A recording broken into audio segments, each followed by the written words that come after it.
పడతాయి అన్నారు. దేవుని స్తోత్రం కలుగును గాక. హల్లెలూయా. గనక ఎవరైతే ప్రార్థనను నిర్లక్ష్యం చేస్తున్నారో వాళ్ళు ఎవరికి నష్టం చేస్తున్నారు చెప్పండి? ఇప్పుడు తమకు తామే నష్టము కలగజేసుకుంటున్నారు. యేసయ్య రమ్మంటున్నాడు, కొండ మీదకి ఎక్కుదాం రండర్రా, ప్రార్థన చేద్దాం రండి, పేతురు, యాకోబు, యోహాను రండి, కొండ మీదకి ఎక్కుదాం. ఏంటి ప్రభువా, 5,000 మందికి ఆహారం పెట్టావు, 7,000 మందికి ఆహారం పెట్టున్నా, 7 రొట్టెలు చేపలేమో 4,000 మందికి పెట్టావు, 1,000 మందిని రమ్మని పిలవలేదేంటి? మమ్మల్ని ముగ్గురిని పిలిచావు. నా ఏర్పాటులో ఉన్నోళ్ళు రండి, పెద్ద మందకు మంద మనకు అక్కర్లేదు, చిన్న మందైనా రా, ప్రార్థన చేద్దాము రండి అని కొండ మీదకి యేసయ్య ఎవరిని పిలిచారో వాళ్ళు ధన్యులు. దేవుని స్తోత్రం. ప్రార్థన చేయడానికి ఎక్కడికెక్కడైనా కొండ మీదకి ఎక్కడం అంటే ఆ ప్రక్రియ మీరు కళ్ళ ముందు ఊహించుకోండి. ఒక అడుగు తీసి అడిగేశాడు,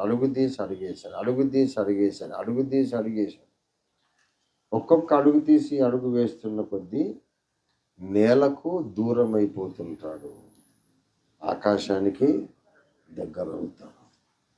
కొండ మీదకి ఎక్కి ప్రార్థన చేయడం అంటే అర్థం ఏంటంటే ఈ భూలోకానికి దూరంగా పరలోకానికి దగ్గరగా, లోక సంబంధ విషయాలకు దూరంగా ఆత్మ సంబంధ విషయాలకు దగ్గరగా. ఈ లోకానికి దూరం, దేవునికి దగ్గర. అది ప్రార్థనా సన్నిధి. మనము ప్రార్థనకు వచ్చి మోకరించి అలా ఇంటి దగ్గర ఏమవుతుందో, మా ఊర్లో ఏమవుతుందో, లేకుంటే మా ఇంటి పక్కోళ్ళు నన్ను ఇలాగన్నారు కదా అని ఇవన్నీ జ్ఞాపకం చేసుకొని ధ్యానం చేసి ద్వితీయోపదేశం లాగా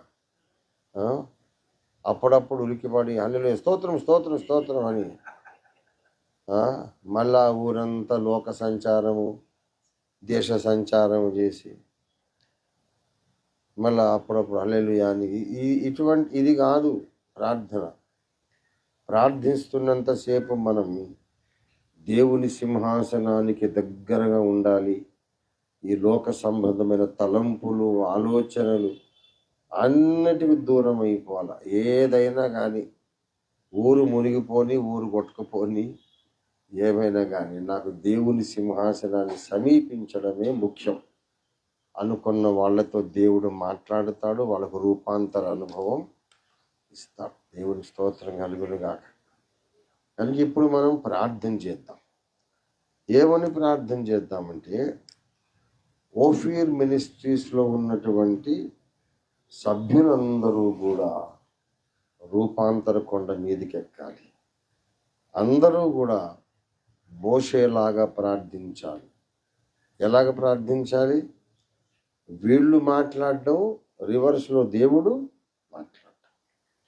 అది నీవు నేనే కాదు, మన సహవాస సంఘముల్లో ఉండే ప్రతి చిన్న బిడ్డ మొదలుకొని వృద్ధుల వరకు, సేవకులు, పెద్దలు, స్త్రీలు, పురుషులు, అభిషిక్తులు అందరూ దేవునితో మాట్లాడాలి. దేవుని స్వరాన్ని వింటూ మాట్లాడాలి.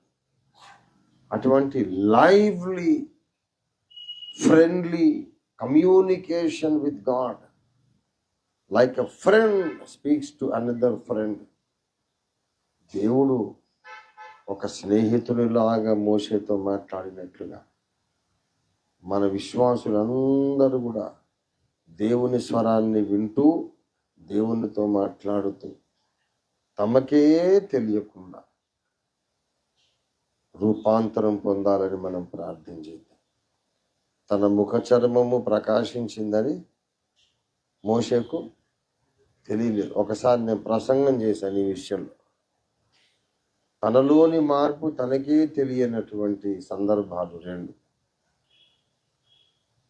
మీకు ఇప్పుడు కొంచెం వెలుగు ఉంటుంది, కొంచెమైనా. తనలోని మార్పు తనకే తెలియని సందర్భాలు 2. ఇక్కడ ముఖ చర్మం వెలిగిపోతుంది అనే సంగతి మోషేకు తెలియదు. దేవుని మహిమ తనలో నిండిపోయిందనేది మోషేకు తెలియదు. సంసోను యెహోవా హస్తము ఎడబాసెనన్న సంగతి అతనికి తెలియదు. అక్కడ ప్రభావం వెళ్ళిపోయిందని తెలియలేదు. ఇక్కడ ప్రభావము తనలో నిండుగా నిండిపోయిందని కూడా తెలియదు. కాబట్టి మనం సరైన మార్గం నడిస్తే, సరైన ప్రార్థన జీవితం నేర్చుకుంటే మనకు తెలియకుండానే మన లోపల దేవుని మహిమ నిండిపోతుంది. మనకు తెలియకుండానే మన ముఖరూపం మారిపోతుంది. అలా కాకుండా ప్రార్థనను మనం నిర్లక్ష్యం చేస్తే మనకే తెలియకుండా ప్రభావం వెళ్ళిపోతుంది. అది తెలియదు, ఇది తెలియదు. మరి ఎలా తెలుస్తుందంటే జరిగే పనులను బట్టి తెలుస్తుంది. మన ముఖం వెలిగిపోతుందనేది లోకానికి తెలుస్తుంది, మనకు తెలియదు. మోషే ముఖము వెలిగిపోతుందని ఇశ్రాయేలీయులకు తెలుస్తుంది, మోషేకు తెలియదు.